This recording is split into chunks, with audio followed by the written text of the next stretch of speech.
Bien, je souhaite la bienvenue à tous. Voilà, vous savez qu'on a de la concurrence ce soir, même dans la journée, mais surtout ce soir. Voilà, on a une association des maires, MAIRES, donc qui se réunit, donc c'est pour ça qu'il y a de la concurrence, mais ça c'est pas le pire. Le pire c'est le match de foot, donc je pense qu'il y en a certains qui vont suivre ça ce soir.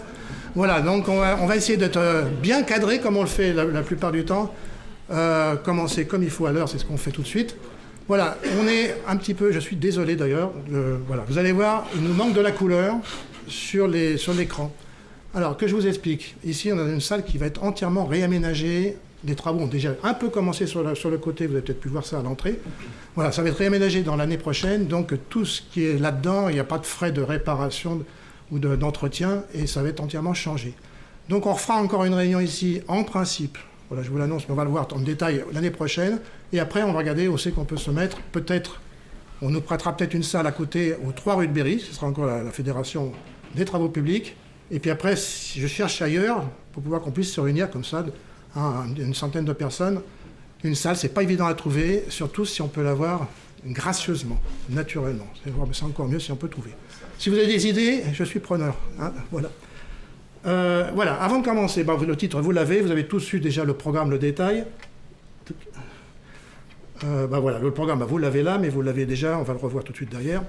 Voilà, je vous annonce simplement, pour l'année qui se termine, là, les événements qui sont encore, alors oui, ça s'accélère en ce moment, vous devez être un petit peu envahi d'annonces de l'AFTES. Bon, le 29 novembre, il y a un mardi d'AFTES à Lyon. Les sujets, je crois que vous les avez peut-être déjà su.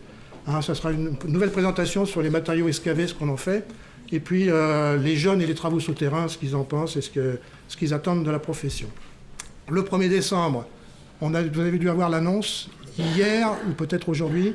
Donc, une visite de chantier, mais sans nombre de personnes limitées. Hein, c'est la gare de Saint-Maur-Créteil. Je l'ai bien marqué, oui. Saint-Maur-Créteil, c'est la gare la plus profonde du Grand Paris. Peut-être de France, c'est même sûr. Et d'Europe, certains disent, oui, c'est peut-être la plus profonde, 52 mètres les quais. Hein, c'est assez... j'ai regardé déjà, moi je ne suis pas allé sur le chantier encore. Hein, c'est très impressionnant quand on regarde quelques photos. Voilà, donc si vous voulez vous inscrire, il faut se dépêcher parce qu'il y a peu de place. Et puis le 8 décembre, je vous le rappelle, c'est pour ceux qui souhaitent, hein, notre Assemblée Générale. Pour 2023, donc le mardi de l'AFTES, ça sera encore ici. J'espère qu'on se trouvera une astuce encore pour essayer de faire un petit peu mieux sur la présentation, au moins pour les couleurs, si on peut faire quelque chose. Mais le technicien nous a dit qu'il ne pouvait pas faire grand-chose pour l'instant. D'ici le 14 février, peut-être qu'il y aura une façon de faire. Et puis il y en aura un autre ici le 23 mai. Et puis les mardis de l'AFTES, vous savez qu'on fait ça à Lyon aussi. Donc vous voyez les 4 dates qui sont annoncées déjà. C'est une question aussi, on prévoit ça longtemps à l'avance, pour réserver les salles. Et puis n'oubliez pas, le congrès, bien sûr, du 2 au 4 octobre. Alors 2 au 4 octobre, c'est du lundi au mercredi, comme on fait habituellement. On fera le dimanche une journée de formation, très orientée une nouvelle fois sur les tunneliers. Voilà, ce ne sera pas un bis repetita ce qu'on fait aujourd'hui, mais ça va y ressembler un petit peu. Pour ceux qui le souhaitent, hein, et pourront s'inscrire naturellement, c'est un dimanche. C'est pas toujours simple. On accueille des étudiants, des jeunes ingénieurs naturellement. Et puis on aura tout de suite, après le congrès, accroché au congrès, les visites techniques. Voilà, on espère faire comme on avait fait la fois dernière. C'est pas vieux, parce que c'était il y a un petit peu plus d'1 an. Hein. En septembre 2021, donc faire des visites techniques. Ce sera le Grand Paris, c'est pour ça qu'on est encore à Paris, c'est ce qui est le plus simple. Oui, ça pourra aussi être le chantier du Lyon-Turin, une nouvelle fois. L'Andra, on verra si on peut faire quelque chose là-bas aussi. Et puis, hélas, on ne pourra pas le faire encore. Hein. Toulouse, tout le monde est dans les starting blocks en ce moment. Donc, quelles vont être les bonnes nouvelles là, ça va se savoir je pense que dans le mois qui vient. On saura ce qu'il en est pour Toulouse. Mais bon, les chantiers, ça ne sera pas pour maintenant. Vous vous en doutez bien. Voilà, je vais tout de suite passer la parole donc, à Magali Chiffre et puis François Renaud qui vont nous faire la présentation de... voilà, donc c'est quoi exactement? Adéquation des tunneliers à confinement au contexte d'un projet urbain et démarche de choix. Alors c'est une recommandation qui est en avance. Voilà, je vous laisse la parole. Merci.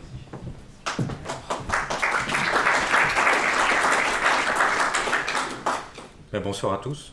Ça fait très plaisir de voir qu'on déplace beaucoup de gens et que le sujet est intéressant. Donc, félicitations d'être venu jusqu'ici. Donc, pour nous présenter, moi je suis François Renaud, je suis directeur technique tunnel chez Vinci Construction Grand Projet. J'ai la joie d'animer le groupe de travail numéro 4 sur la mécanisation des tunnels. en compagnie de Magali qui travaille chez Incas Partners. Donc aujourd'hui, on a prévu de vous parler du travail du groupe de travail GT4 qui est en train de rédiger une recommandation sur, le titre est un peu long, l'adéquation des tunneliers à confinement au contexte d'un projet urbain et des marges de choix.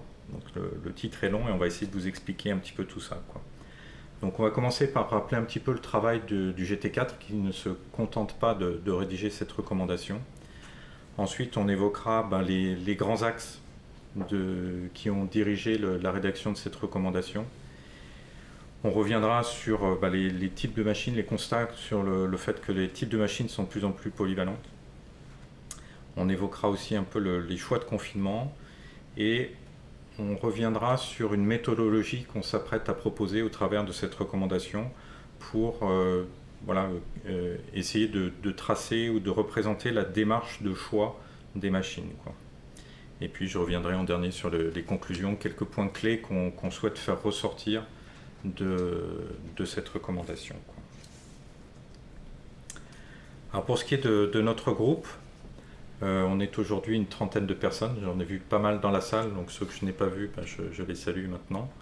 Une trentaine de personnes, vous voyez la liste à droite.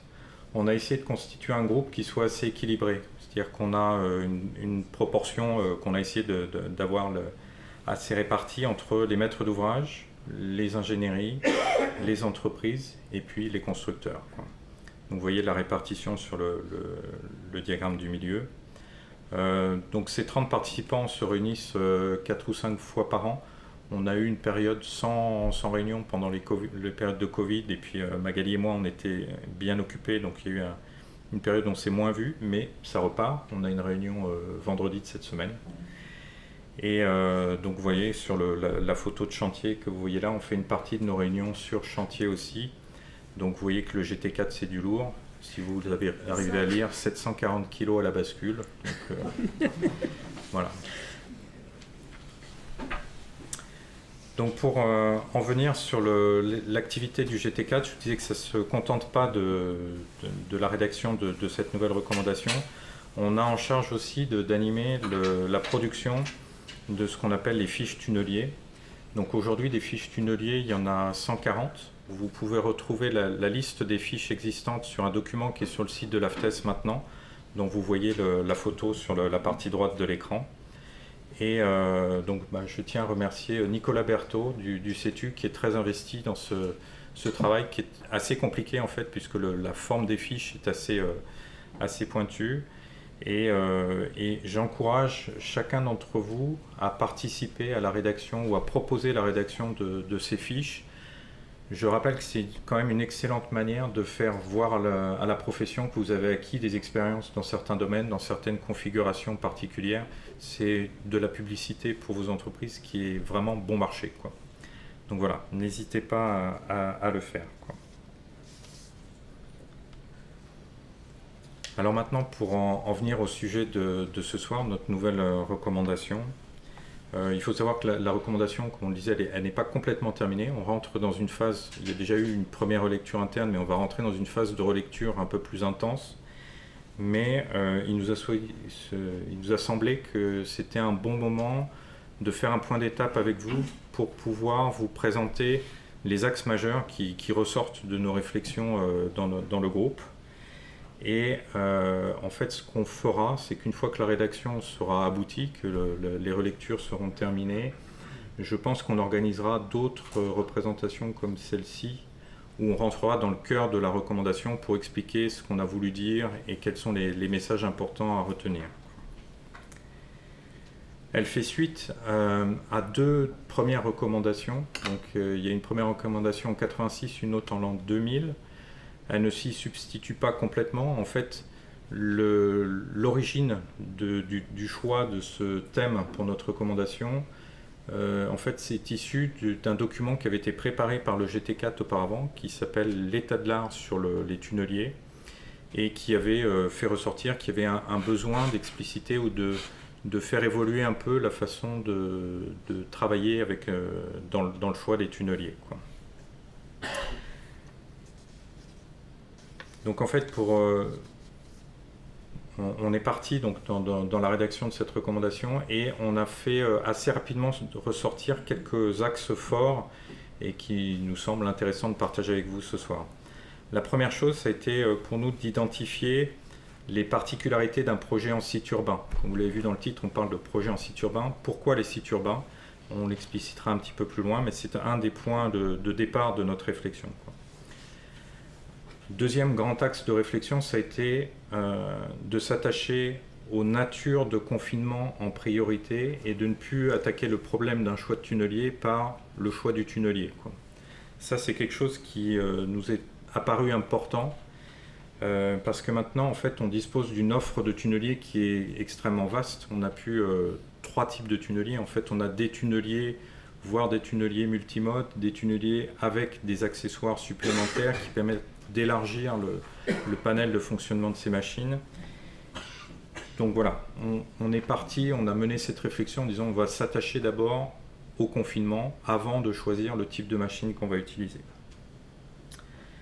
Ensuite, on s'est intéressé donc aussi non pas seulement aux ensembles géotechniques homogènes qu'on a l'habitude d'étudier, mais on s'est plongé un peu plus sur ce qu'on a appelé les configurations spécifiques et les risques, c'est-à-dire des points singuliers d'un projet qui peuvent être déterminants dans le choix d'une machine ou en tout cas doivent être pris en compte dans le choix, dans la solution qu'on va retenir pour construire le projet en question. Et enfin, ce qu'on a souhaité faire dans cette recommandation, on développera aussi un petit peu plus, c'est donner un outil pour pouvoir présenter la réflexion qui a conduit au choix, justement. Un outil qui soit synthétique, qui permette de tracer la démarche qui a été faite pour aboutir au choix d'une machine en particulier, et qui permette éventuellement soit de présenter le choix, soit de le transmettre. On sait que les choix qui sont faits en amont vont être transmis à l'entreprise, même l'entreprise de l'équipe d'appel d'offres à l'équipe d'exécution, etc. Donc cet outil nous a paru utile et on le développe dans notre recommandation. Donc voilà, donc sur ce qui est des spécificités des tunnels en site urbain, en fait, il y a 2 grands domaines qui nous ont paru un peu spécifiques. Le premier, c'est le problème de l'insertion dans un site contraint, enfin un site occupé. Donc ça génère des contraintes de tracé fortes. L'espace disponible est contraint. On a du public ou des tiers à proximité du projet. Donc tout ça, c'est des choses intéressantes qu'il faut prendre en compte dans notre choix.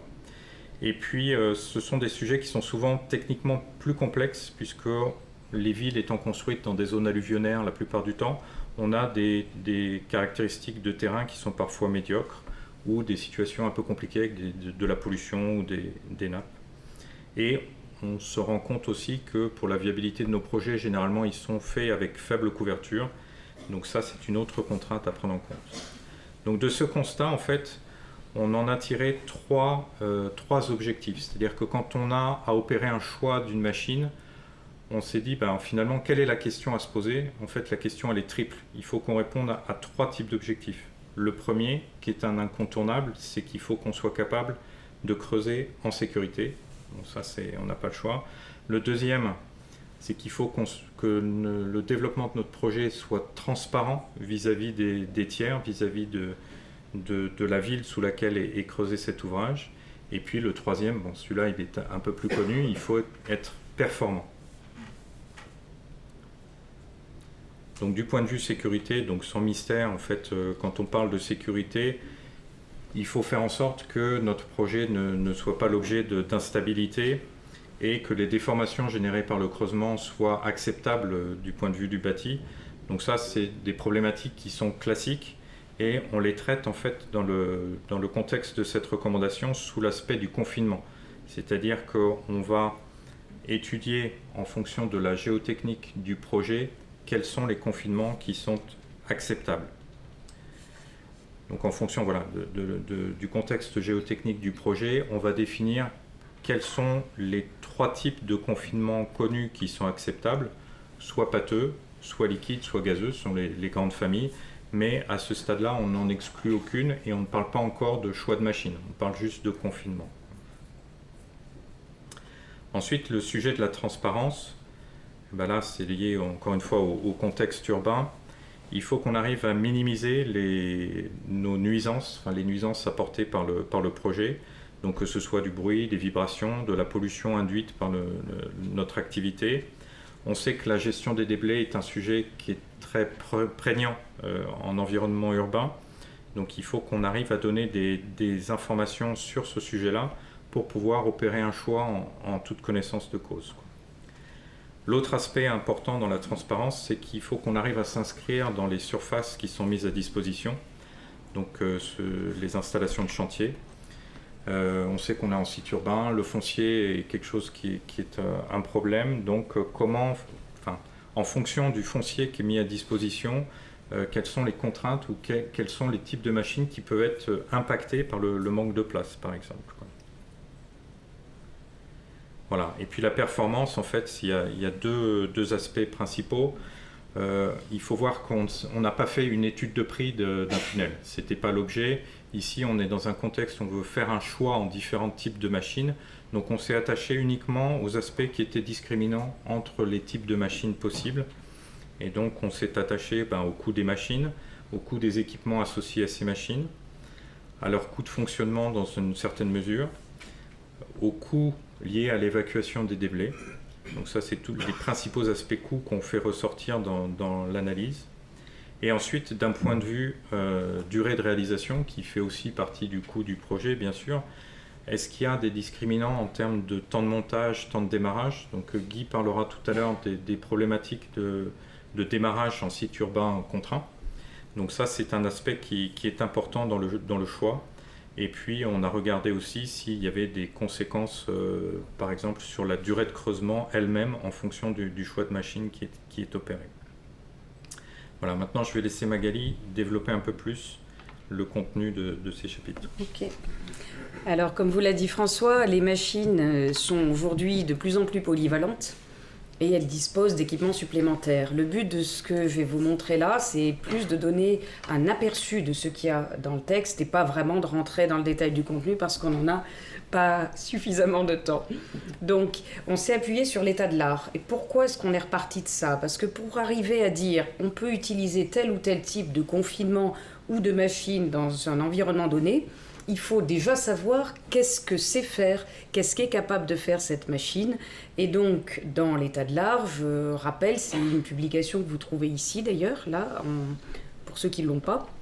On a travaillé à partir d'une base de données de l'ensemble des membres du GT4 qui a fait presque 300 chantiers, que ce soit en France ou à l'international, et ça a permis de quantifier ces évolutions technologiques et aussi de partager du REX et de capitaliser sur les difficultés rencontrées.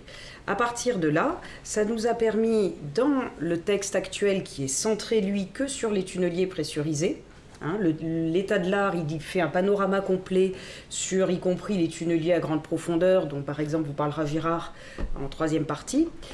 Donc, je reviens sur notre sujet de tunneliers pressurisés. On a remis dans la recommandation des fiches de synthèse qui sont issues de l'état de l'art pour chacune des typologies, slurry pression de boue, EPB pression de terre et multimode, plutôt avec un zoom multimode pression de boue, pression de terre, avec à chaque fois leur mode de fonctionnement principal et les avantages inconvénients. Quand vous avez des screenshots comme ça en encadré bleu, ce sont des extraits du texte tel qu'il sera publié, sous réserve des dernières lectures évidemment. En synthèse, donc ces tunneliers pressurisés depuis une vingtaine d'années, ils ont quand même beaucoup évolué et on peut dire qu'un des domaines de prédilection, ça a été l'augmentation des pressions de confinement et particulièrement pour les tunneliers à pression de boue. On a aussi fait face à une belle amélioration de la gestion de la précision du confinement du front avec par exemple des injections de bétonite pressurisées, avec l'utilisation d'une bulle intégrée aussi dans les EPB, etc. L'autre domaine qui est commun d'évolution à nos tunneliers pressurisés, c'est leur capacité à faire front à des terrains de granulométrie et de perméabilité différentes, avec un spectre qui s'est élargi. Pour cela, pour les tunneliers à pression de boue, on a une amélioration avec tout un tas d'outils et d'ajouts pour faire une meilleure gestion des terrains colmatants, on a aussi la capacité à mieux gérer la stabilité du frontail et à générer un cake. Et pour les tunneliers à pression de terre, à l'inverse, on va directement modifier les propriétés mécaniques des terrains excavés dans la chambre d'abattage en utilisant des adjuvants. Tout ça, ça fait que nos nouveaux tunneliers, si je puis dire, sont équipés d'équipements supplémentaires qui vont compenser les défauts intrinsèques à chaque technologie. Et de ce fait, on a un recouvrement des domaines d'utilisation qui est de plus en plus important. À partir de là, on s'est demandé, mais alors, finalement, nos tunneliers, classiquement, PB, slurry, air comprimé, multimode, ils peuvent avoir chacun d'eux et être conduits avec différents types de confinement au front. Je fais exprès d'être provocante, mais un tunnelier à pression de terre, on peut le conduire en mode pâteux quand c'est nécessaire. Mais quand on est dans une molasse bien saine, bien homogène, on pourrait tout à fait imaginer de l'opérer avec un front à air pressurisé, air comprimé. Donc c'est un peu avec cette idée-là qu'on a établi un catalogue en se disant il faut vraiment qu'on réfléchisse maintenant mode de confinement du front et où est-ce qu'il faut l'employer et non plus uniquement typologie de tunnelier. Donc à partir de là, pour le choix du confinement, on s'est attaché à définir en fonction des 3 objectifs qu'a cité François avant, la sécurité, la transparence et la performance, de identifier quelles étaient les meilleures caractéristiques ou quel était le meilleur confinement possible.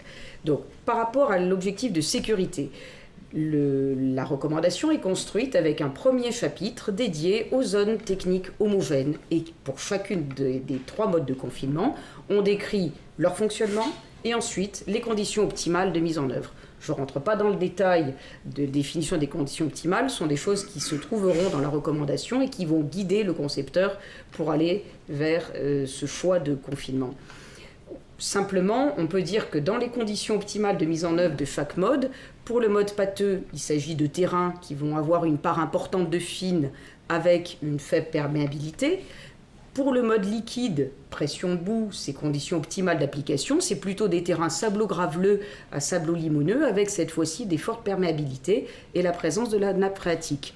Et pour le terrain gazeux, mode gazeux avec un confinement à air comprimé, on l'utilise dans le cas de front instable avec par contre une très faible perméabilité ou alors quand il n'y a pas besoin de confinement. Maintenant, il y a un deuxième aspect. On a parlé des zones courantes, mais il y a aussi à prendre en compte, et François a insisté dessus, les configurations spécifiques. Pourquoi ? Parce que nos tunneliers, ils ne sont pas très adaptables, surtout par rapport à une méthode conventionnelle. Donc, et certaines de ces configurations peuvent être rédhibitoires.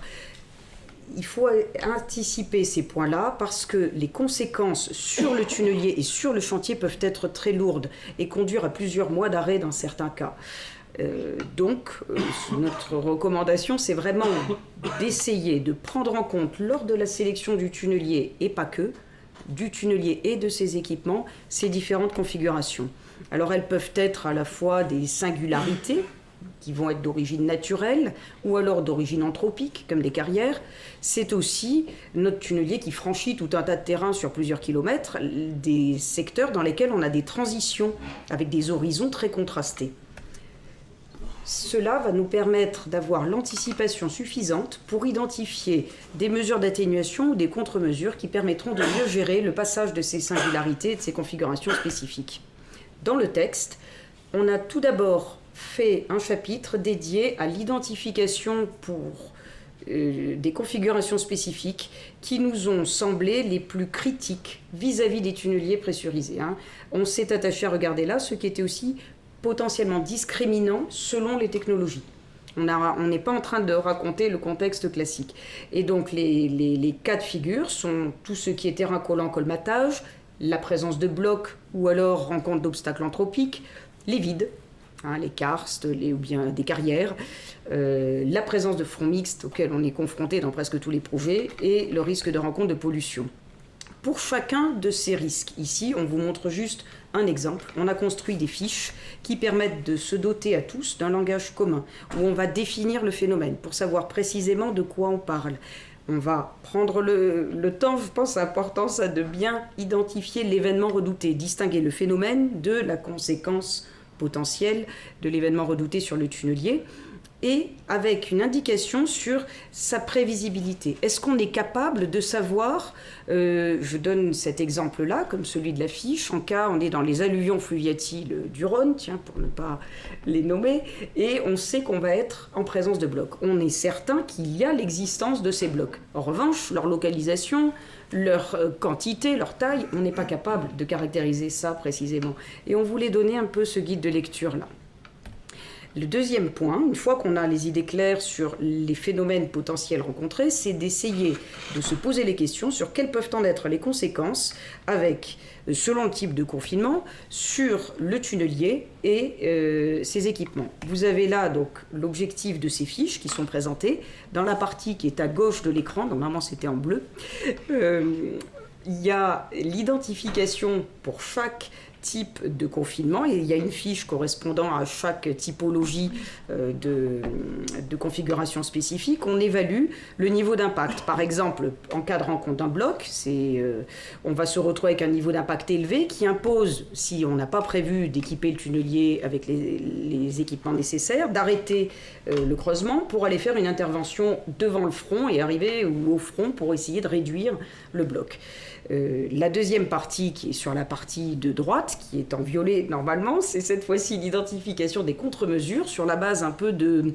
C'est empirique comme notation, et c'est vraiment fait sur un partage d'expérience entre nous tous dans le GT4, où on se dit finalement qu'est-ce qu'on souhaiterait et avec quels équipements on souhaiterait équiper le tunnelier pour faire face à ce risque-là. Et on a considéré que quand, par exemple, il s'agit d'équiper le tunnelier d'un concasseur et que c'est prévu dès le design de la machine, c'est de fait une mesure qui est assez simple à implémenter sur chantier puisqu'on l'a anticipé, d'où la coche verte dans ce cas.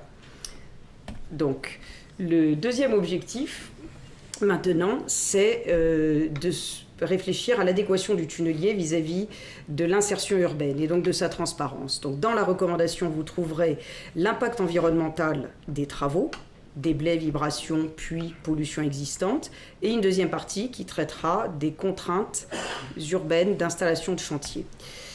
Le zoom va se faire uniquement dans le texte sur les éléments qui différencient les confinements et qui vont impacter le choix d'une technologie donnée. Un petit extrait concernant les déblais, par exemple.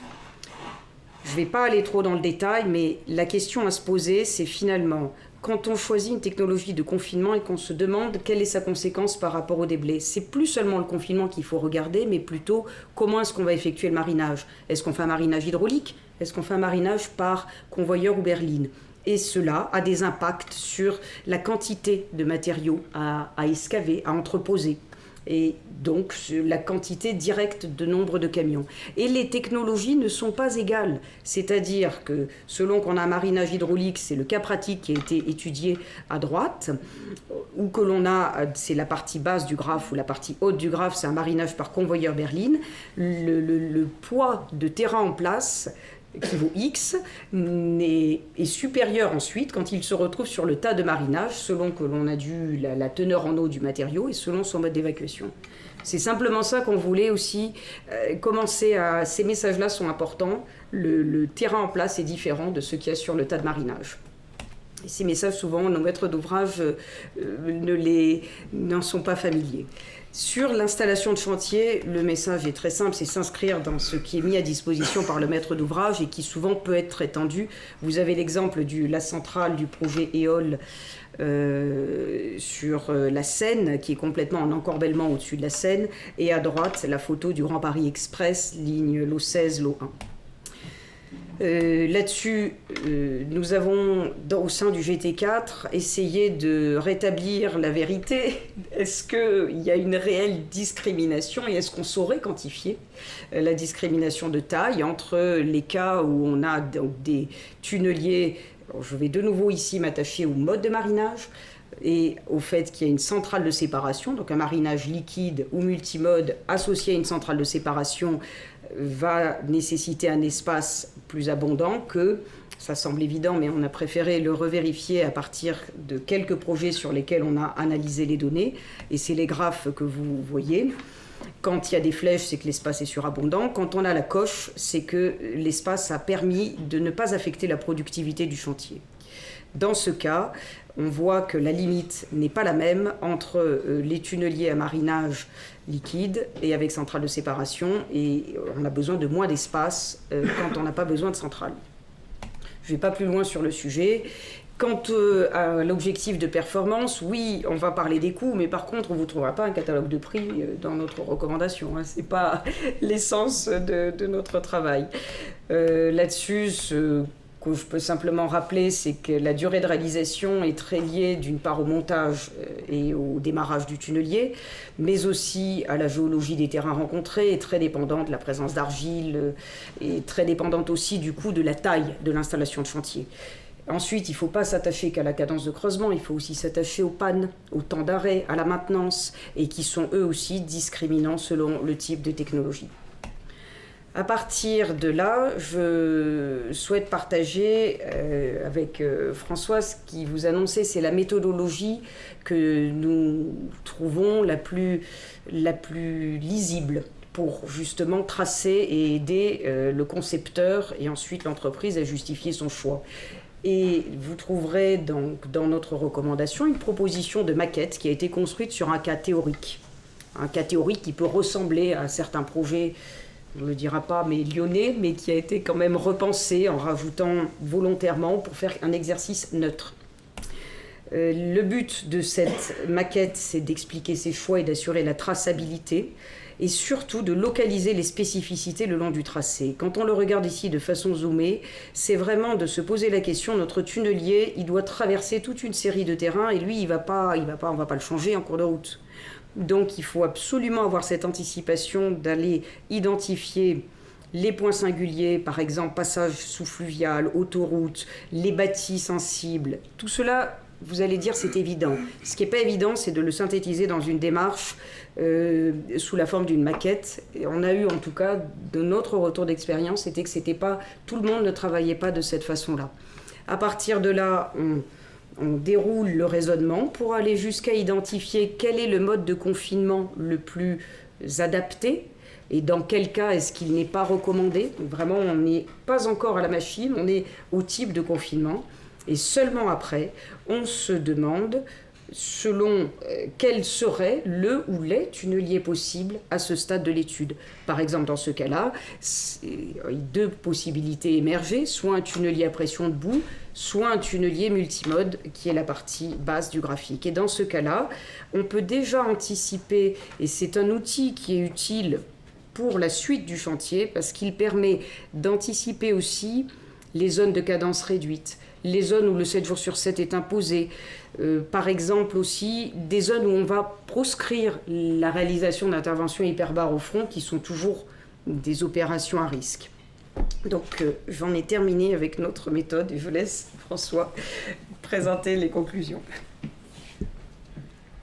Bon, désolé, on va très très vite, mais encore une fois, on aura l'occasion de détailler un peu plus. Moi, je voulais revenir sur les principaux axes dont je parlais tout à l'heure et qui ont guidé à la rédaction de cette recommandation et qui donc vous seront présentés plus en détail. Premier sujet, donc on est parti sur l'idée qu'il fallait maintenant s'intéresser en priorité au mode de confinement avant de choisir le tunnelier. Ça, c'est une idée forte de notre recommandation. Un tunnelier, en fait, il n'y a plus de tunnelier générique. On ne peut pas acheter un EPB, un slurry. On achète un tunnelier avec des équipements complémentaires. Donc ça, il faut être capable d'arriver jusque-là. Deuxième chose, travailler en contexte urbain, ça multiplie les objectifs, les critères de choix. Il faut s'intéresser à 3 objectifs. La sécurité, mais ça ne change pas. Sur tous nos projets, il faut qu'on travaille en sécurité. Ce qui est plus prégnant en milieu urbain, c'est qu'on travaille on s'inscrit dans un environnement.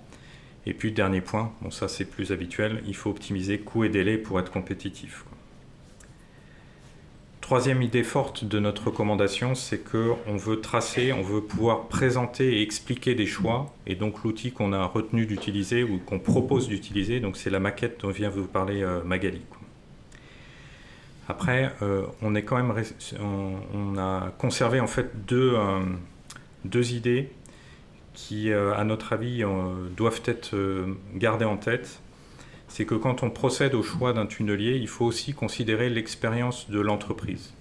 C'est-à-dire qu'on a des machines qui sont de plus en plus sophistiquées, complexes, Et donc, ça doit être aussi un facteur qui rentre en ligne de compte quand on choisit un tunnelier.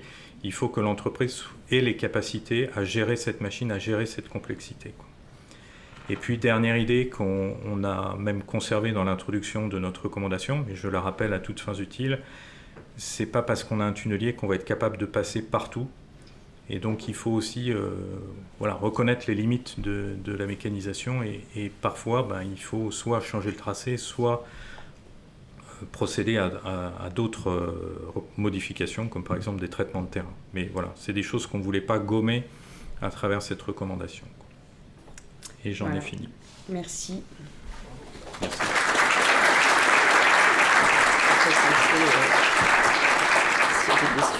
Voilà, donc pour revenir sur cette recommandation, elle sera probablement éditée l'année prochaine. 2020, je pense, non? Oui, 2023. 2023, parce qu'on est en surcharge d'édition en ce moment de recommandations. C'est le mot édité, en fait. Elle sera prête, voilà. On pourra peut-être la consulter, on n'aura pas forcément le petit fascicule comme celui qui existe là, comme vous voyez, il reste quelques exemplaires là, ceux qu'on a besoin. Donc on a effectivement un goulot d'étranglement dans la présentation de nos recommandations. Mais cela est quand même particulièrement importante aussi. Voilà, je pense que c'est une belle synthèse qui a été présentée là, rapide. Donc vous aurez les détails, bien sûr, sur cette recommandation.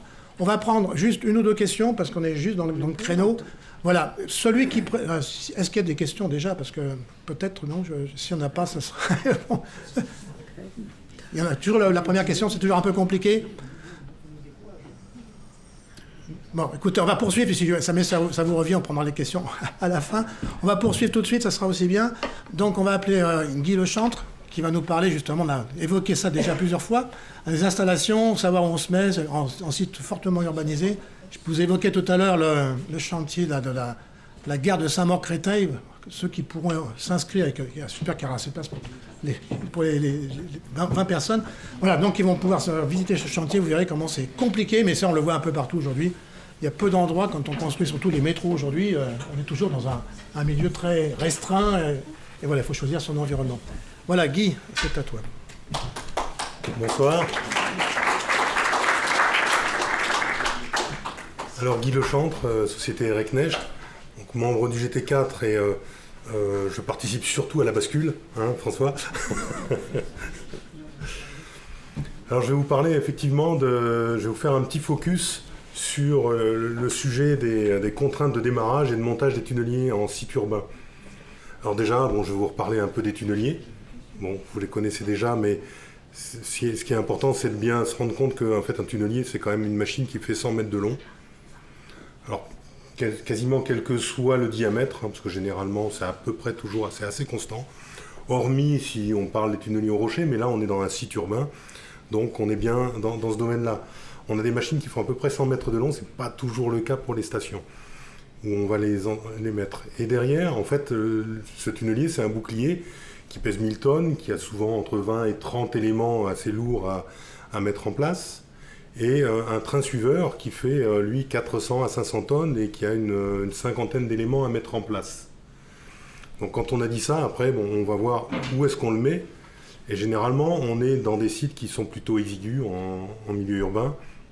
Là, on voit un site qui est assez moyen, assez courant, on va dire, en Île-de-France, par exemple, si on prend le Grand Paris. Et on a des stations qui sont souvent donc qui offrent deux autres contraintes. Hein. En fait, c'est d'une part les trémies de montage, parce que généralement on a des obstacles qui empêchent le montage, et les longueurs de station. Donc les plus longues vont jusqu'à 120 mètres. Généralement, c'est plutôt autour de 45 mètres. Et on a fait aussi beaucoup plus court. Je pense que les plus courtes qui ont été faites, ça doit être 38 mètres. C'est vraiment très court. Alors, quand on a dit ça, finalement, on se rend compte qu'il y a quand même beaucoup de contraintes. Et ces contraintes, on va essayer de les lister un peu, puisqu'en fait, c'est à mettre en regard de la conception même de ces stations. Alors, on parlera d'un tout petit peu de la conception, mais c'est vraiment pas mon sujet. Je suis pas architecte et je ne veux pas rentrer sur ce domaine. Alors, déjà, on a la première conséquence technique, c'est avec les trémies. Donc, les trémies, on a différentes formes, différentes dimensions. différentes formes, différentes dimensions, parce que généralement on a des trémies qui sont soit des trémies béton, parce qu'on construit au fur et à mesure la station en descendant, soit des trémies qui sont réalisées finalement par des butons, puisqu'il faut butonner les parois moulées autour des stations. Parce que généralement en milieu urbain on est dans des puits profonds avec du butonnage.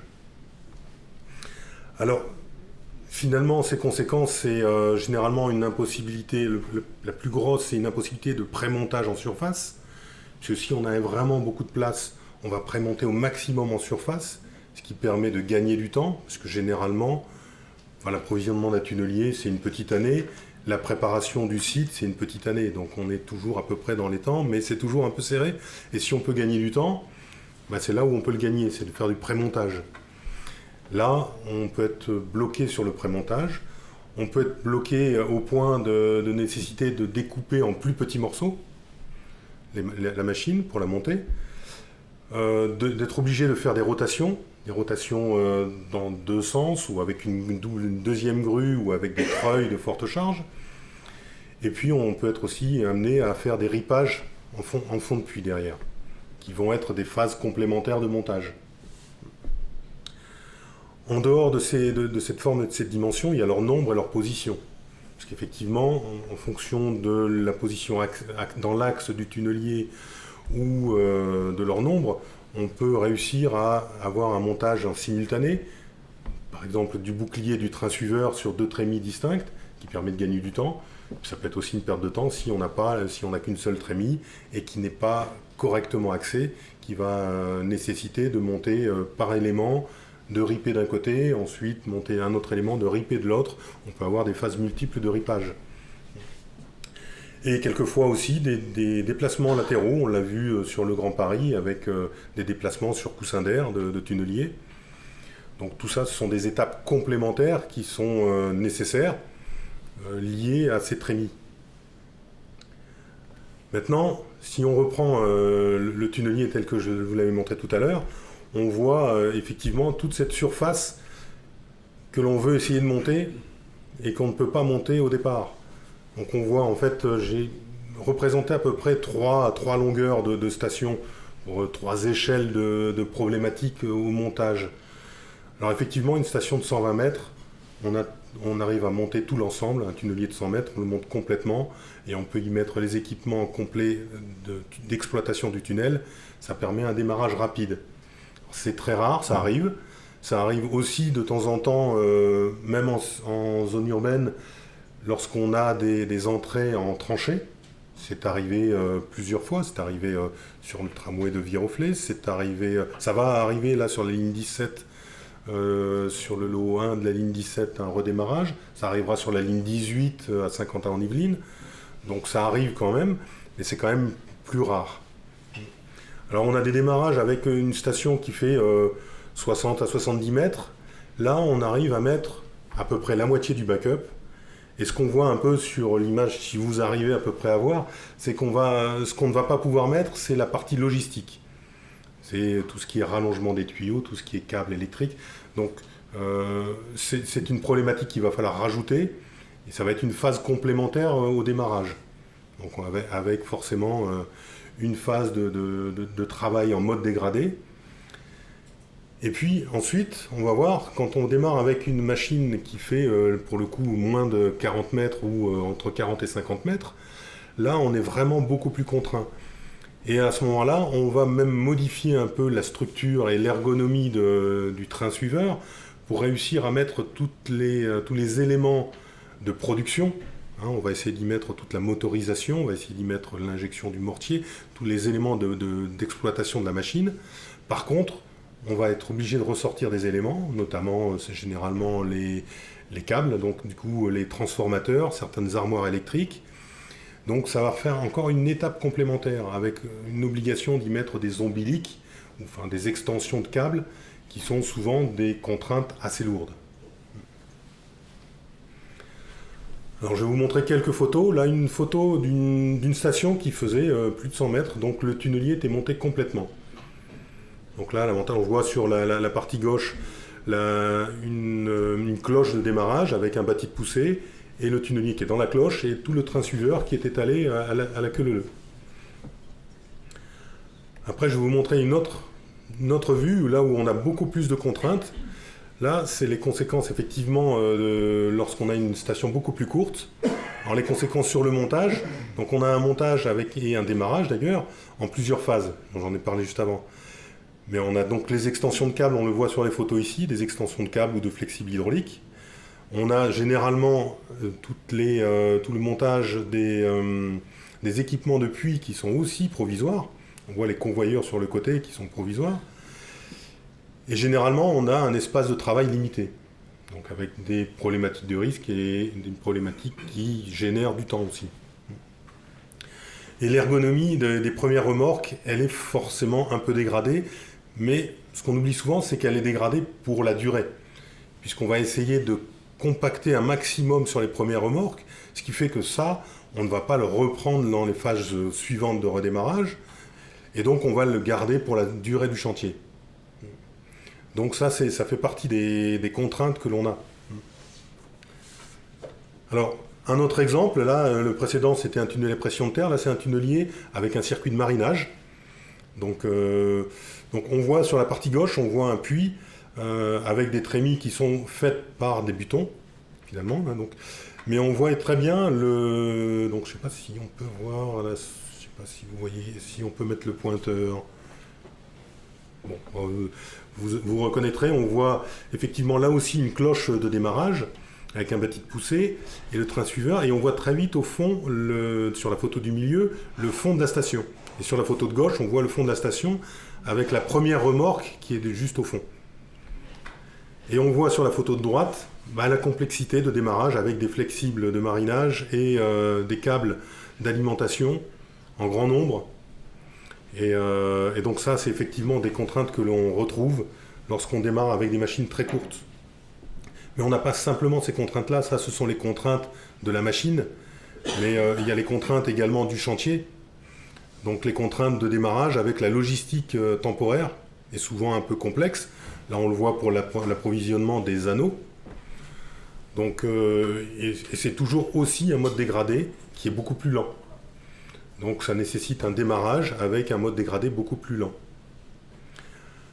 Alors tout ça, on le retrouve finalement en termes de coût, mais on le retrouve en termes de coût, en termes de planification. Donc je vais vous parler un peu du planning. Et donc, en termes de planning, je vais d'abord vous dire que toute ressemblance avec un projet existant ou ayant existé serait purement fortuite. Hein. Et donc, quand on prend un planning, alors j'ai pris deux cas distincts, j'aurais pu prendre d'autres cas, mais je dirais entre un cas, le premier cas, l'espace disponible de 45 mètres, entre un choix, généralement on a deux choix, on a un choix de démarrer par petits tronçons, rajouter remorque par remorque et redémarrer pour aller un peu plus vite dans la phase de creusement en dégradé. Par contre, on perd un peu de temps à chaque fois au redémarrage. Donc ce qui fait que la première solution est à peu près la même, je dirais, en termes de planning. Il y a forcément des différences, mais pas forcément énormes, entre un démarrage en 2 phases ou un démarrage en 3 phases.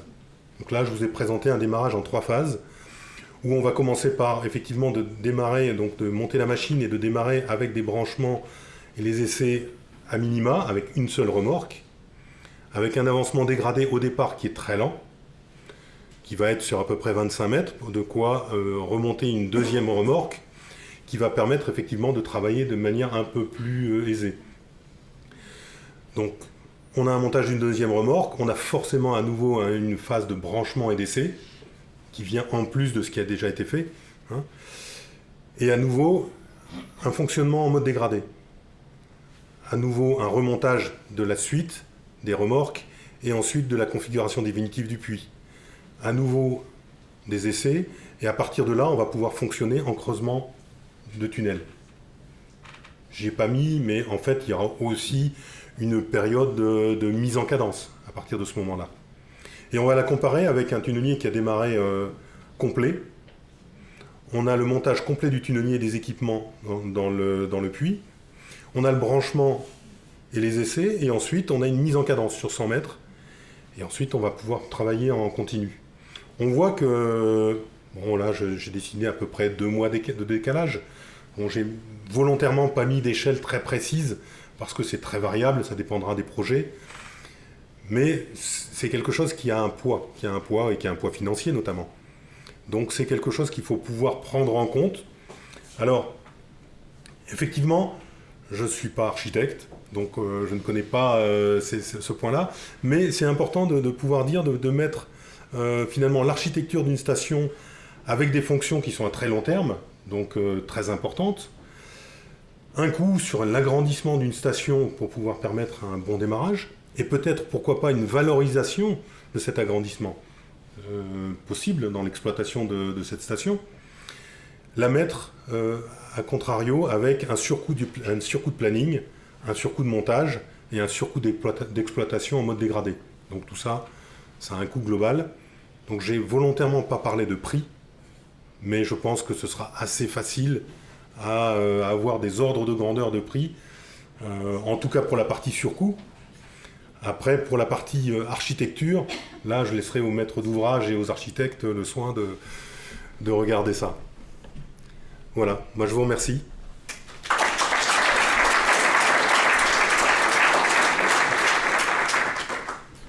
Merci Guy. Je pense que vous avez peut-être des questions. Oui. François, tu parles assez fort pour qu'on puisse être enregistré en même temps. Oui. Alors c'est une question-remarque, mais je pense que tu l'as un peu abordé pendant la présentation. On parle de délai et de coût, mais il y a aussi l'aspect sécurité pour moi qui est important. On démarre avec des machines qui sont incomplètes, dégradées comme tu dis, et c'est des phases assez accidentogènes en fait sur les projets. Effectivement, je l'ai abordé de manière un peu courte, mais effectivement c'est un gros sujet, la sécurité, parce que généralement on est sur des espaces qui sont réduits, on est sur des modes dégradés, donc sur des modes qui ne sont pas vus complètement en termes d'ergonomie au poste de travail.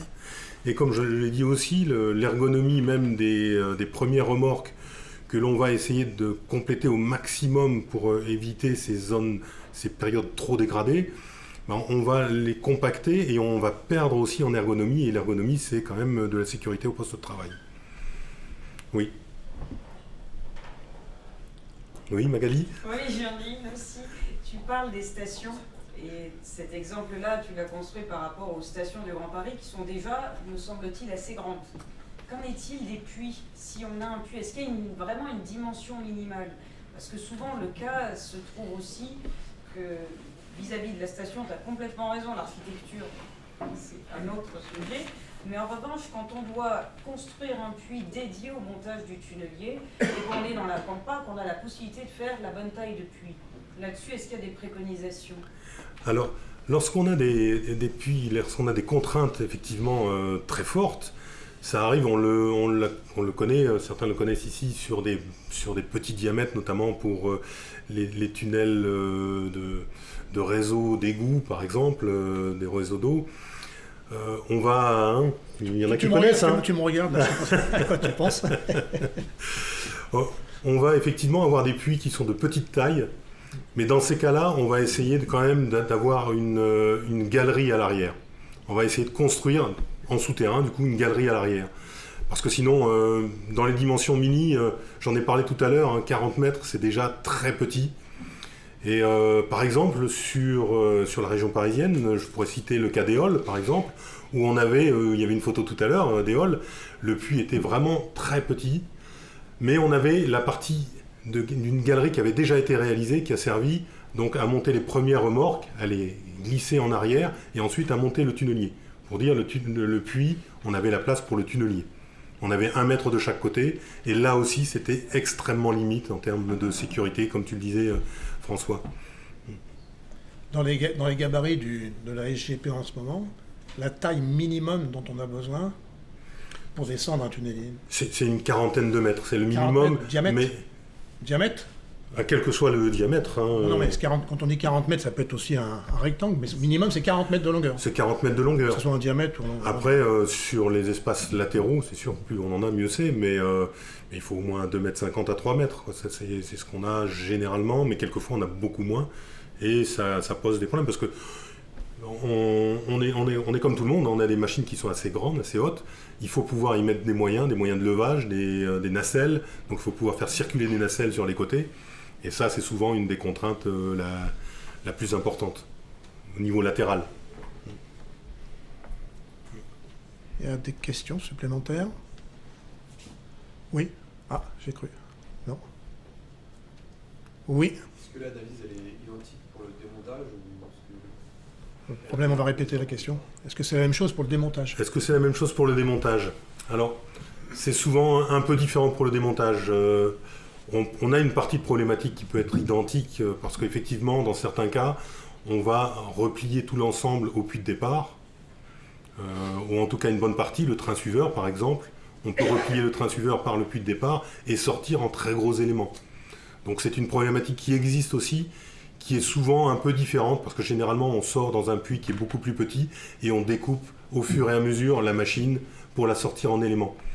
Donc cette problématique-là, elle est présente sur les puits de sortie, mais moins probante, en tout cas moins forte, je pense. Qu'est-ce que tu en penses, François? Oui, il y a plus de temps masqué, en plus.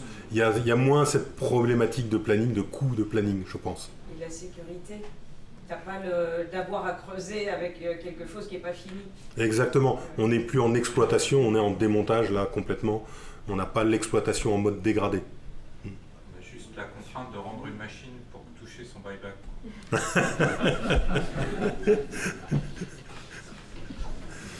Oui. On parle des stations et de la géométrie des stations, des profondeurs, etc., largeur, longueur. On ne parle pas de la machine en elle-même. Tu disais, Guy, que les machines font 100 mètres. Est-ce que aujourd'hui c'est une piste d'optimisation de fabriquer des tunneliers qui seraient peut-être plus courts que ça? Alors, fabriquer des machines plus courtes, hein, la problématique, effectivement, du tunnelier. Oui, fabriquer des machines plus courtes, certes, oui.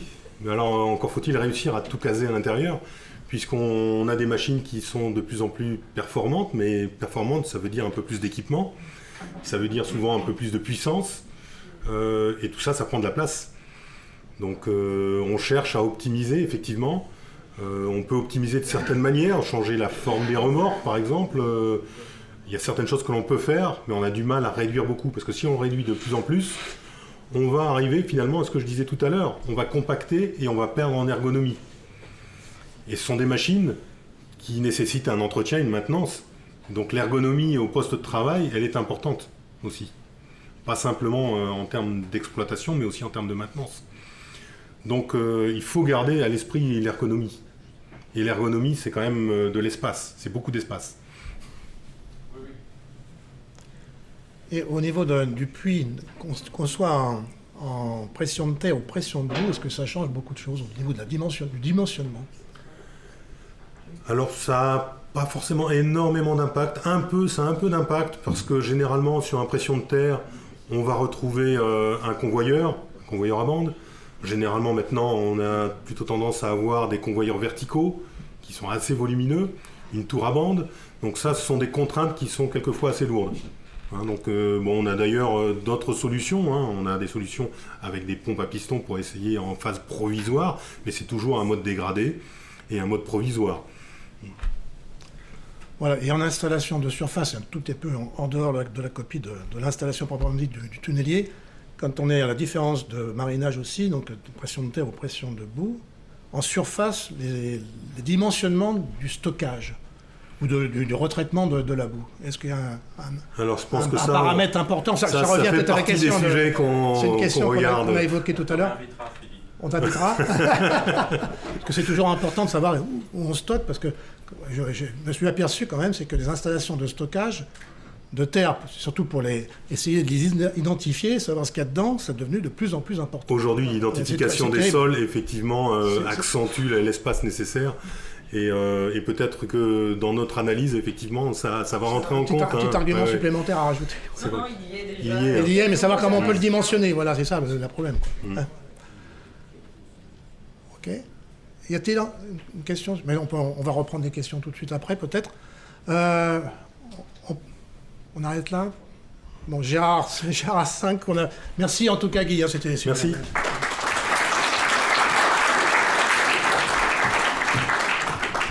Bon, on a le plaisir d'accueillir Gérard Singre. Vous avez vu qu'il est animateur d'un groupe de travail donc à l'échelle mondiale et non plus uniquement nationale. Voilà, et donc Gérard Singre nous vient de Suisse. On a le plaisir de l'accueillir. Je crois que c'est bien la première fois qu'on a un animateur d'un groupe de travail étranger qui vient chez nous. Hein, voilà, bon, on a des animateurs. Je crois que Magali, tu mènes. Gérard est tuteur, qui est encore. Ah, c'est le tuteur, c'est plus haut que toi. Alors, toi, t'es co-animatrice, alors c'est ça, avec Gérard. Voilà, donc il va vous présenter ça. Donc, c'est la première fois. On a bien sûr le grand plaisir de t'accueillir ici. Voilà, et merci d'être venu jusqu'à nous, parce que c'était pas simple pour faire il n'y a pas de grève aujourd'hui, ça a de la chance, c'est ce que tu disais aussi. Bon, voilà. Merci. Alors, peut-être pour préciser, puisque les Suisses, c'est précis, je suis l'ex-animateur du groupe de travail 17, je l'ai animé pendant 12 ans, et actuellement, c'est Magali Chiffre qui est l'animatrice, qui était ma vice-animatrice aujourd'hui, et maintenant, comme je suis membre je suis membre du comité de l'Association mondiale en tant que trésorier. Je suis tuteur d'un groupe et je suis tuteur d'un groupe que j'ai animé. Voilà, donc je vais vous parler des défis et risques spécifiques associés au creusement des tunnels à forte profondeur et de cette nouvelle recommandation du Working Group 17 de l'ITA. Alors, elle n'est pas toute neuve quand même. On a mis nouvelle parce que c'est la dernière. Magali est en train de préparer une nouvelle recommandation sur la logistique, mais c'est vrai qu'elle est assez peu connue quand même puisque c'est un tout petit monde. Le monde de la forte profondeur est très très spécifique et même tout le monde à l'ITA n'a pas compris à quoi ça servait de parler de la forte profondeur et d'avoir un groupe de travail là-dessus. Alors, ça fait à peu près 25 ans que je m'occupe de tunnels à forte profondeur et ça fait 20 ans que je me pose une question, mais quel est le facteur prépondérant pour le choix d'un tunnelier pour l'excavation d'un tunnel de base? J'ai attrapé des cheveux blancs en essayant de trouver la solution. Alors, on peut peut-être faire quand même une petite rétro-analyse sur ce qui s'est passé dans les Alpes. Il n'y en a pas beaucoup, donc sur 25 ans, elle est vite faite. Je me suis contenté des tunnels de base. Alors voilà, les Suisses, ils aiment beaucoup les tunneliers à Gripper, mais c'est déjà assez ancien. Le Lötschberg, c'était 1999-2002. Gotthard, c'est un peu plus tard. Si je prends ce qui se passe au Brenner, qui est quand même un magnifique chantier, alors là, on a vraiment deux philosophies complètement différentes. Les Autrichiens, ils sont partis avec un tunnelier à Gripper, ils sont passés sur des tunneliers à simple jupe pour la suite. Les Italiens, par contre, alors eux, ils sont très très ancrés tunneliers double jupe. Après, c'est intéressant, c'est ce qui se passe sur TELT maintenant. Donc sur SMP4, c'était un simple jupe. C'est plus intéressant encore ce qui se passe sur maintenant l'APRA en direction de Modane, c'est que le maître d'œuvre dont le leader était suisse avait choisi un tunnelier à Gripper et l'entrepreneur part sur un tunnelier à simple jupe. Et puis sur le Lyon-Turin, le maître d'œuvre que je représente s'est accroché à un tunnelier à Gripper, ce qui a sollicité pas mal de remarques des collègues italiens de TELT qui eux auraient bien vu un tunnelier double jupe. On verra ce que ça va donner. Mais je pense qu'une partie de la réponse, elle a quand même été donnée tout à l'heure par François. Sur la conclusion, je ne tire pas de conclusion, peut-être on discutera de ça ou aux questions ou à l'apéro, mais c'est vrai que j'aime bien provoquer pour commencer avec une question. Et voilà. Donc ce rapport du groupe 17 de l'ITA, je profite pour dire qu'il y a une dizaine d'exemplaires ici papier, il est téléchargeable. C'est le 19e rapport fait par un groupe de travail de l'ITA. Il a été publié en 2017, donc il n'est pas tout neuf, et c'est ce groupe sur l'excavation des tunnels longs à forte profondeur. Alors, il y a quand même des raisons qui ont milité pour la préparation de ce rapport, c'est très clairement quand on parle de tunnels de forte longueur, on est confronté à des problèmes de durée, de projet et de coût. Je veux dire que quand on a commencé le Lötschberg, on avait mis la limite d'un avancement depuis la tête du tunnel jusqu'à la fin de l'avancement à 10 km. Maintenant, sur Lyon-Turin, sur le CO5, on est à 20 km. Donc il y a 18 km d'avancement au tunnelier qui sont lancés. Ça ne sera pas forcément très simple. Donc c'est clair qu'il faut choisir la bonne machine et il faut industrialiser les méthodes. Donc c'est clair qu'on a quand même cette tendance à maximiser l'usage du tunnelier, même si, comme l'a dit François tout à l'heure, tous les tunneliers ne peuvent pas toujours passer partout. Mais il y a quand même quelques soucis avec ça. C'est que quand on parle de forte profondeur, on va se retrouver dans un domaine de très très fortes contraintes. Vous couplez ça avec la qualité du massif rocheux, qui peut être bonne ou très mauvaise, et ça affecte fortement l'avancement des tunneliers. un petit exemple que j'ai repris du Lötschberg. Alors Lötschberg, il y avait quelque chose d'extrêmement intéressant, c'est que vu la configuration de la sortie sud du tunnel en Y, on a fait sur 4,5 km un avancement où on a fait un tube au tunnelier ouvert et un tube à l'explosif. Alors, quand vous voyez marqué SPV, c'est en allemand, ça veut dire Sprengvortrieb, ça veut dire traditionnel, excavation traditionnelle à l'explosif. Donc en rouge, vous avez les avancements, tout en bas les avancements moyens à l'explosif, où on voit on est arrivé quand même sur certains secteurs. Alors, le PA, c'est un tronçon géologique type. Hein. Donc sur un certain tronçon géologique, on a réussi à faire du 10 mètres par jour en tradi à l'avancement, en moyenne, avec des pointes même jusqu'à de l'ordre de 15 mètres, c'est extrêmement rare, mais voilà. Et puis c'est assez régulier, on a eu certains problèmes sur un des avancements.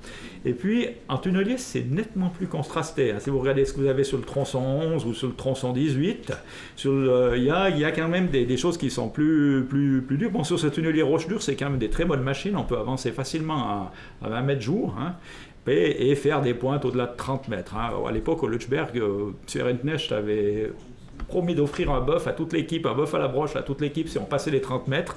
Il l'a payé une fois pour 30, une fois pour 40, une fois pour 50. Voilà, donc on peut aller très très vite avec ces machines, donc elles sont très intéressantes pour les tunnels à forte profondeur très longs. Mais si on s'intéresse quand même à ces deux tronçons que j'ai représentés là avant, on voit qu'on a des contrastes qui peuvent être très grands par rapport à l'avancement, avec des vitesses moyennes qui se retrouvent au niveau du tradi, quoi. Alors, le premier exemple, c'est un problème de flambage de banc. Je reviendrai sur cet aspect de flambage de banc parce que c'est souvent un truc qui est sous-estimé. Les anciens, ils connaissaient bien l'influence de la direction de l'avancement par rapport aux couches, et ça, typiquement, c'est un des grands problèmes qu'on peut avoir sur un tunnelier ouvert. Et puis, l'autre tronçon, alors c'est un problème complètement différent. On voit que là, on a une chute et des vitesses de pointe et des vitesses moyennes. Ça, c'est simplement parce qu'on est dans un granit massif. Et puis, vous arrivez des jours où vous changez 30 disques pour faire 12 mètres. Donc ça prend pas mal de temps, donc voilà, ça peut être l'influence qu'il peut avoir sur une machine, qui peut dépendre de la qualité de la roche ou bien pas. Alors, quels sont les risques qu'on peut avoir par rapport à l'excavation de tunneliers à forte profondeur? Très clairement, on est confronté à des phénomènes extrêmes, puisqu'on a des très très grosses contraintes, on a des très grandes incertitudes géologiques, on a des machines, qu'on le veuille ou non, qui vont rencontrer sur des grandes longueurs un grand nombre de couches avec des orientations qui peuvent être complètement différentes, et puis c'est un euphémisme, mais bon, on ne peut pas intervenir toute la surface. On peut par contre des fois intervenir depuis l'autre tube, si on est bloqué, et voilà. Donc ça reste quand même un très très gros défi de faire une excavation à forte profondeur. Donc c'est pour ça qu'avec Magali, on s'est lancé dans la rédaction de ce rapport. Le but, c'était d'établir une directive à l'usage des concepteurs, des propriétaires et des entrepreneurs. Alors, ce qui est très important, puis souvent pour nous, je pense, le plus important, c'est de faire des directives, c'est pour les maîtres d'ouvrage. Les entrepreneurs, ils connaissent, les grands entrepreneurs connaissent le métier. Par contre, les maîtres de l'ouvrage, pas souvent. Et souvent, dans quel pays du monde vous arrivez, vous avez le maître de l'ouvrage qui va acheter le tunnelier, avoir l'entrepreneur, puis qui dit, prends cette machine. Donc, c'est très important que les maîtres de l'ouvrage soient aussi informés. Première chose, on retrouve toujours la difficulté, c'est savoir de quoi on parle et définir un langage commun, parce que, surtout en plus quand on travaille à l'international, tout le monde ne comprend pas la même chose, les mêmes mots n'ont pas le même sens dans tous les pays. Après, ce qu'on a essayé de faire, c'est quelque chose quand même simple à comprendre, donc faire une classification simplifiée des dangers géotechniques principaux. J'aime mieux utiliser le terme danger que risque. Et voilà, après, c'est de dire, quelles sont les conséquences de ces phénomènes sur un type de tunnelier et les contre-mesures à mettre en place. Là, vous avez un bel exemple de contre-mesure, c'est que vous avez des ouvriers qui sont en train de retailler au-dessus de la tête d'un tunnelier qui a été bloqué, probablement par des convergences.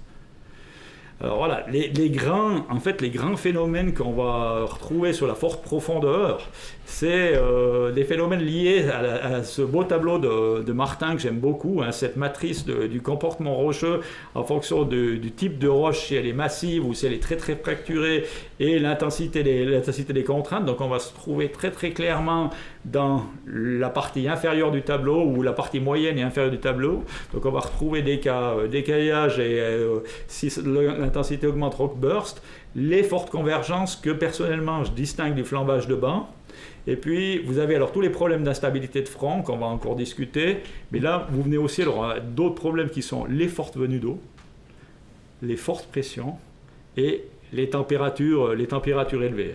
Alors là, sur les photos, il y a deux petits exemples. Alors typiquement, vous avez une reprise de soutènement au tunnel du Lötschberg avant le bétonnage de la voûte, parce que là, on est dans un problème de flambage de couche où il y a une convergence dans un axe qui est de l'ordre de 60 cm, et puis en bas, c'est une partie de galerie qui est restée non bétonnée avec de l'écaillage qui s'est produit. Et là, on prend la photo avec l'écaillage peut-être une année ou deux après le passage du tunnelier.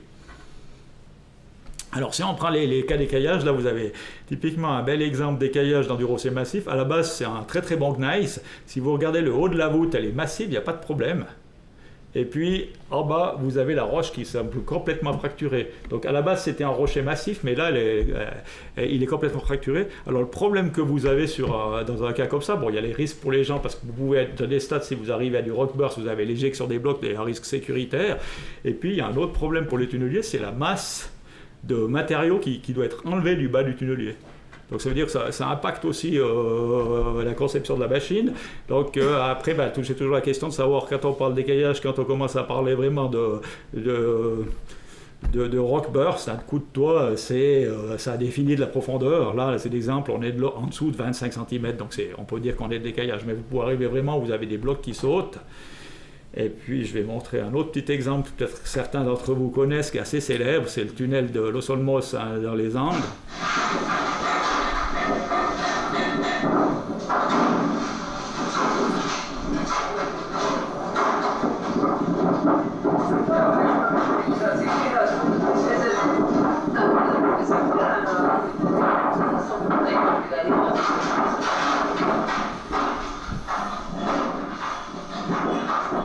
Ouais, j'arrête là, je reviens juste en arrière, pardon. Voilà. Donc là, on est dans un état de contrainte différent, on est dans un granit massif à la base. Simplement, là, vous encaissez la contrainte tectonique en plein. Donc les gens qui connaissent bien la mécanique des roches, ils peuvent vous dire dans quelle direction est la contrainte principale. Là, très clairement, la contrainte principale est horizontale, donc ça saute en haut et en bas. Donc, ce qui est beaucoup plus difficile à manager, on n'espère pas arriver à ça sur le Lyon-Turin, mais c'est pas complètement exclu. Après, l'autre sujet très très extrême dont on doit travailler avec, je pense que vous connaissez tous, c'est les fortes convergences, avec un exemple de Saint-Martin-la-Porte, où on reprofile 3 semaines après, on se retrouve avec ça, donc il faut reprofiler le tunnel. Même petite image. Alors très souvent, c'est des choses qui arrivent dans les Alpes, dans le Carbonifère. Là, c'est l'exemple d'un rameau dans le Carbonifère au Lötschberg, où les mineurs autrichiens sont vite arrivés et posaient des troncs comme ils ont l'habitude de faire. Donc là, il faut reprendre aussi. Et là, j'ai des exemples. Par exemple, je vois Jacques Robert qui est là sur la descendrie de Verden, où 20 ans après, il peut traverser d'une zone de 10 mètres de Carbonifère. Maintenant, on est en train de retravailler sur cette zone, et puis on se rend compte que les parements sont fermés de 1 mètre, de l'ordre d'1 mètre après une vingtaine d'années. Donc ça aussi impacte la conception, ça peut aussi impacter la conception des revêtements. Alors, quand je parlais des problèmes de langage, on a une grosse discussion, c'est quelle est la différence entre squeezing et buckling, entre convergence et flambage de banc. Et les flambages de banc, ça vous voyez très bien, c'est pris depuis le bas d'un tunnelier ouvert. Et si vous regardez bien en haut dans le coin, je ne sais pas si j'arrive à le montrer ici, je ne sais pas si vous voyez le pointeur, non vous ne le voyez pas, mais on voit très bien les bancs, ils sont en train de flamber, et ça c'est extrêmement impactant, par exemple pour les tunneliers ouverts.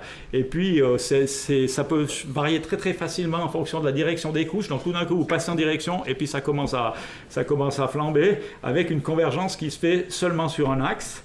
Et le problème de ce genre de choses, c'est que vous le retrouvez aussi en radier. Donc ça pousse aussi en radier, avec l'exemple là où il faut commencer à reprendre pour pouvoir poser le voussoir de radier pour pouvoir avancer. Donc c'est pas toujours simple, et c'est vrai que pour moi il y a une différence, le phénomène n'est pas le même que de la convergence, le flambage de bas, donc tout le monde ne comprend pas ça, donc c'est aussi important d'avoir un langage commun. Après, un autre aspect qui est très important et qui est difficile à appréhender sur les tunneliers, c'est les problèmes d'instabilité de front. Alors vous avez le cas classique que vous voyez sur le petit schéma en bas, qui est l'instabilité, vous rentrez dans une faille, ça commence à couler, vous créez une chapelle. Mais ce que vous avez aussi à très forte profondeur, c'est que vous avez une ovalisation du front. Et sur la photo du centre, vous avez une photo typique d'un front tel qu'il devrait être dans une roche massive. Et puis, quelques mètres plus loin, pour des raisons que vous ignorez, tout d'un coup, vous vous retrouvez à un front où, en fait, vous ne voyez plus une seule trace de disque sur le front. Et ça, c'est le problème de ça. Pour les c'est très bien parce que la machine, on n'a plus d'usure. Non, on a énormément, dans des cas comme ça, on a énormément d'usure sur les machines parce que vous avez tous les blocs qui s'accumulent, qui vous cassent les racleurs, qui vous cassent les disques et qui usent très, très, très fortement les têtes. Donc ça peut aussi appliquer des réparations de tête. Je veux dire que sur un avancement, comme on va partir sur le Lyon-Turin sur 18 km, on va faire un certain nombre de réparations de tête. Et typiquement, si vous vous retrouvez avec des phénomènes d'ovalisation comme ça va vous augmenter le nombre de réparations.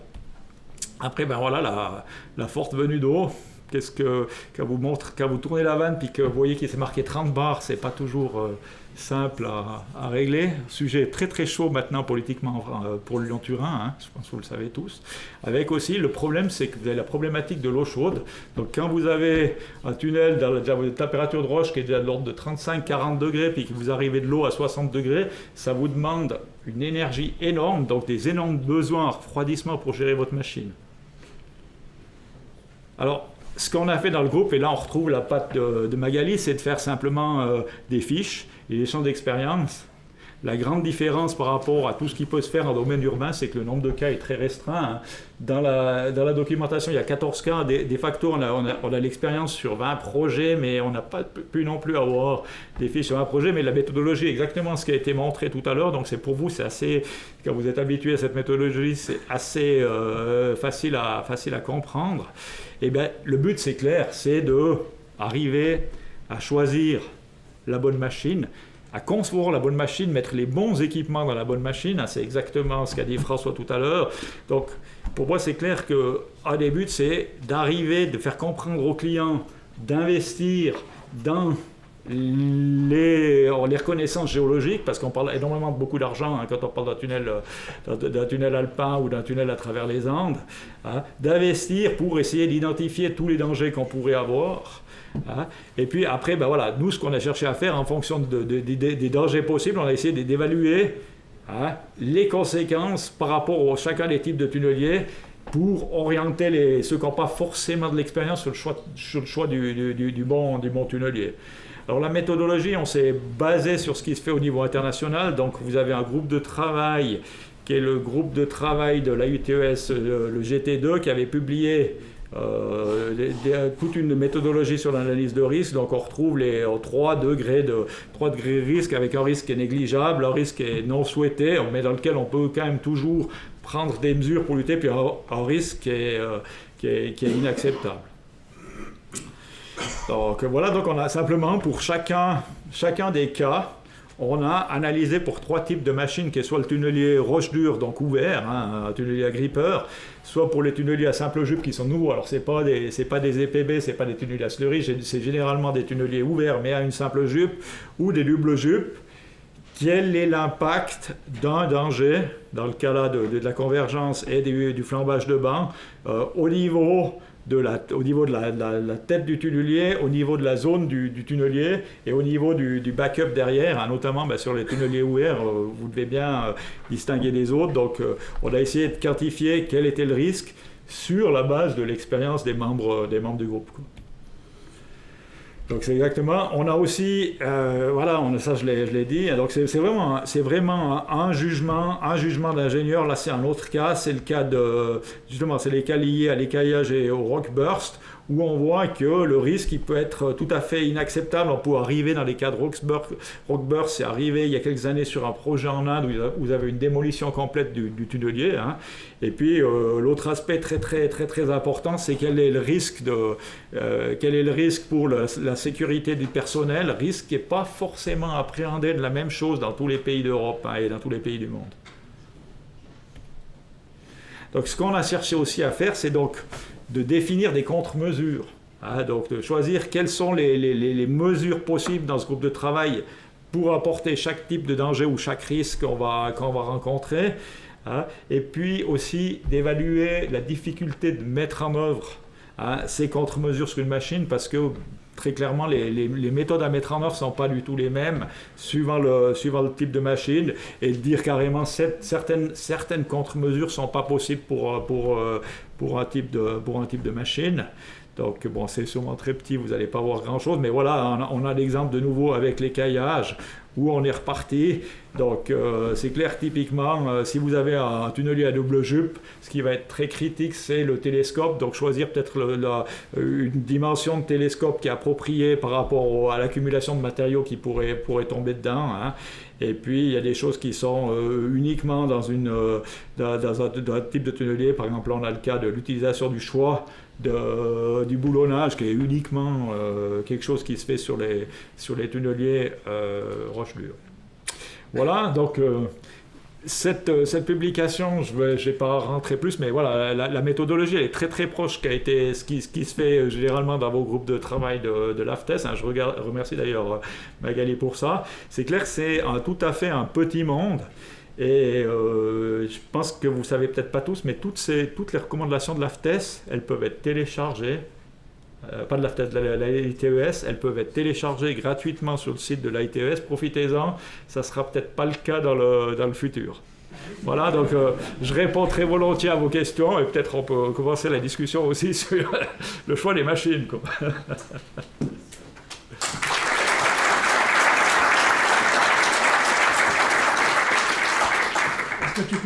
Est-ce que tu peux nous faire le commentaire sur les acteurs là, de ce groupe de travail là? Quels sont les pays qui sont représentés? Rapidement pour voir comment ça fonctionne. Alors, comme je parle assez fort, je me permets de parler sans micro. Hein.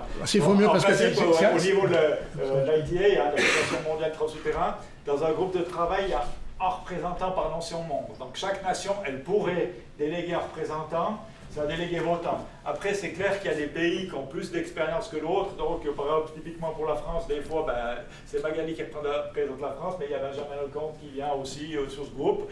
Et puis, vous avez des gens qui ont énormément d'expérience. Je prends ce monsieur qui est là, c'est Jens Klassen, c'est un Allemand qui a travaillé en Suisse. Il a été au Gotha, au Lötschberg, et au Chenery, et il a énormément d'expérience. Vous avez un représentant de Robbins. Vous avez une maître de l'ouvrage norvégienne qui a fait la ligne, qui a dirigé la Follow Line, donc il y a une très très grande expérience. Par contre, ce qu'on se rend compte, c'est que le nombre de gens est extrêmement petit, et ce qui nous manque malheureusement, c'est les Autrichiens, quoi. Les Autrichiens ne partagent pas beaucoup leur expérience. C'est dommage. Il y en a un qui vient. Il y en a un qui vient, ouais, mais pendant très longtemps, on n'a pas eu d'Autrichien. Ouais. Il y en a le maître d'ouvrage du BBT aussi. Ouais. Voilà, avec un collègue tchèque par exemple qui a fait un projet très très impressionnant, mais alors ça c'est du tradi dans l'Himalaya par exemple. Peut-être ce qu'on peut dire, c'est qu'à l'ITA, ce qui est plus difficile, c'est que les groupes sont il y a un côté assez politique. C'est plus difficile de partager de l'information par rapport à l'AFTES. Et pareil, on a aussi la difficulté des créneaux horaires, ça paraît idiot, mais on a le gars de l'américain de Robbins, il vit à Seattle. Et on ne peut pas faire des réunions avec des gens à Seattle, et vous voyez sur la photo, il y a aussi des Japonais et des Coréens en même temps. Donc ça complique un peu les choses. Je crois qu'il y a Laurence Delplace qui anime le groupe de travail 14 sur les tunneliers, qui connaît bien aussi ce problème-là. Mais c'est important d'avoir une représentativité, pas seulement des catégories professionnelles, parce que ça, on essaye de l'avoir, mais c'est pas toujours simple, mais aussi de l'ensemble des pays du monde, au moins des continents. Alors, je vois qu'en France, on a, je ne sais plus combien, on a 22 groupes de travail, je crois, en ce moment, hein, qui sont en préparation, donc, soit que les recommandations sont revues, soit qu'il y en a d'autres qui vont arriver. C'est un gros travail, parce que je crois qu'il y a 250 personnes qui travaillent en France là-dessus, hein. C'est énorme. Donc, on produit des recommandations. L'association internationale produit aussi des recommandations. Est-ce que la substance française sert aussi aux recommandations internationales? Alors, parce que c'est une réflexion que j'ai depuis longtemps. Je me dis, mais pourquoi on ne mutualise pas davantage Alors, il y a un grand problème, c'est que les anglo-saxons, ils vivent dans leur monde. Alors, je veux dire, voilà, tu peux reprendre le micro pour dire ça, parce que ça... Non, mais c'est vrai, je veux dire qu'il n'y a pas longtemps, j'étais confronté à une décision où la moitié des anglo-saxons ne savaient pas qui était Marc Panet. Voilà. Je veux dire que même les trois quarts, hein, je veux dire. Donc, forcément, ils ne se rendent pas compte de la valeur du travail qui est fait à l'AFTES. Typiquement, des fois, ça m'est arrivé aussi avec des gens du Nord en disant, mais il y a des très bonnes recommandations françaises. Ah bon, ils savent pas. Donc c'est clair que là, vous avez un travail à faire pour mettre en avant vos recommandations. Hein. Je veux dire qu'elles sont de qualité. Pour moi qui est francophone, c'est très facile, mais c'est ça. Et c'est vrai que ça vaut la peine. Et je veux dire aussi, les sujets sont pas les mêmes, les thèmes, la thématique. Par exemple, pour l'américain, le groupe de travail Long Tunnel at Great Deep, c'est pas intéressant parce qu'ils n'ont pas ce type de tunnel, typiquement. Voilà. Là aussi, c'est vrai. Merci Gérard. Des questions? J'avais une question. Pourquoi il y a une disparité entre les tunneliers préconisés par les maîtres d'ouvrage ou les maîtres d'œuvre et les entreprises? Il y a une telle Je ne sais pas si la question on l'a bien entendue. Oui, j'ai très bien entendu. La question, c'est pourquoi il y a eu une disparition. Alors, ce qui est préconisé entre les maîtres d'ouvrage et les entreprises. Et alors, c'est là que je viens sur ma réponse. Je pense qu'il y a une composante quand même nationale et d'expérience des entreprises et des maîtres de l'ouvrage qui fait ça. J'aurais pu vous poser la question un peu plus abruptement en disant vous avez 3 types de tunneliers, vous avez un Suisse, un Français, un Italien, quel tunnelier choisir? Et je dois dire, par exemple, moi j'ai vécu ça dans le groupe de travail, par exemple, typiquement pour le Brenner, où on avait le maître de l'ouvrage italien qui était là, et il y avait une compétition entre le maître de l'ouvrage autrichien, puisque c'est un double maître de l'ouvrage, et le maître de l'ouvrage italien. Sur chacun voulait montrer à l'autre qu'il avait choisi la meilleure machine. Et pour l'italien, le TBM double jupe, c'est le tunnelier universel. Et par exemple, pour vous en France, vous avez des règles de sécurité extrêmement contraignantes, beaucoup plus contraignantes que le Suisse, qui fait que vous avez cette tendance, je regarde Bruno là, cette tendance à vouloir privilégier un tunnelier, je dirais un tunnelier simple jupe. Ce que je comprends parfaitement bien. Je veux dire. Je prends un exemple, je vous présenterai le 8 décembre le chantier d'Andrans, où on a fait des puits au Resdrill réalisés à l'explosif. À Avrieux, ça n'a pas été possible de faire ça pour des raisons de sécurité au travail. J'en dis pas plus, mais voilà. Donc ça, c'est une composante, je pense, qui est quand même extrêmement importante là-dessus. Et puis, l'expérience d'entreprise aussi, vous avez des gens habitués, vous avez des petites équipes habituées à travailler à un type de machine, passer sur un autre type de machine, c'est pas forcément facile. Je sais pas, il y a certainement des représentants là qui utilisent des machines dont on n'avait pas encore l'habitude en France. Est-ce qu'ils peuvent donner un avis? Je regarde personne, hein? Non.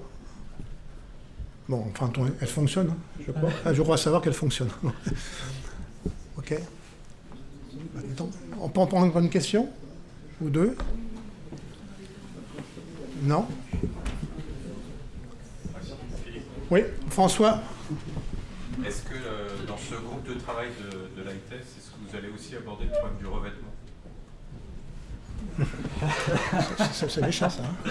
Non, alors, écoute, on n'a pas prévu ça, mais le groupe de travail est en train de l'aborder indirectement. Parce que c'est clair que la problématique des revêtements, je dirais, sur la forte profondeur, si on parle de béton coulé, c'est typiquement la problématique de gérer l'échauffement du béton pendant le transport. Et quand vous dites que vous allez transporter du béton sur 18 km pour le mettre en place dans un coffrage où le rocher il est à 40 degrés, c'est pas des thématiques simples.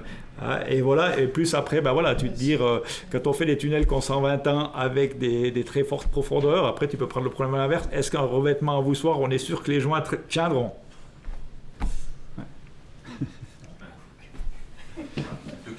Deux questions. Ouais. Mais c'est vrai que là aussi, la philosophie elle peut être complètement différente d'un maître d'ouvrage à l'autre. Il n'y a plus de questions? Bon, on va achever pile à l'heure, ou quasiment on est juste à l'heure. Juste pour vous dire aussi que à l'Assemblée Générale donc, de l'AFTES, qui se tient le 8 décembre, nous aurons à nouveau le plaisir d'accueillir Gérard Singre, je le dis avant l'heure, hein, voilà, qui nous parlera d'un chantier phare dont il a eu C'était quoi, la maîtrise d'œuvre? Alors, j'ai commencé maîtrise d'œuvre et j'ai fini maître de l'ouvrage. Maîtrise d'œuvre d'abord, maître d'ouvrage après, ouais, c'est assez curieux. Même pas, assistant maître d'ouvrage quand même. Voilà, donc le Nantes de Drance, hein, donc vous avez certainement entendu parler de ce chantier. Voilà, donc ce retour d'expérience et la présentation de ce chantier, ça sera certainement une conférence très intéressante. Et puis il y en aura une autre, donc je réserve encore le secret là-dessus, parce qu'on n'a pas tout à fait... L'intervenant n'est pas encore officiellement désigné. Voilà, mais enfin ça va se faire. Voilà, je compte sur votre présence aussi pour cette Assemblée Générale, donc qui se tiendra... pas ici, mais à côté. Il y aura de la couleur à côté. On pourra présenter les choses en couleur. Donc ça sera, j'ai dû le marquer sur la présentation tout à l'heure, je ne sais plus si c'est 16h ou 16h30. Voilà, donc le bilan de l'association, des activités de l'association, les deux conférences. On présentera aussi les masterisés. Hein, vous savez qu'on fait le master des travaux souterrains à cette association de tunnels, enfin l'AFTES. Et puis il y aura un petit cocktail aussi en suivant voilà, le petit verre de l'amitié. C'est ce qu'on va faire maintenant et je vous y invite voilà, en vous souhaitant une excellente soirée. Voilà, pardon. L'invitation a été envoyée aujourd'hui. Merci.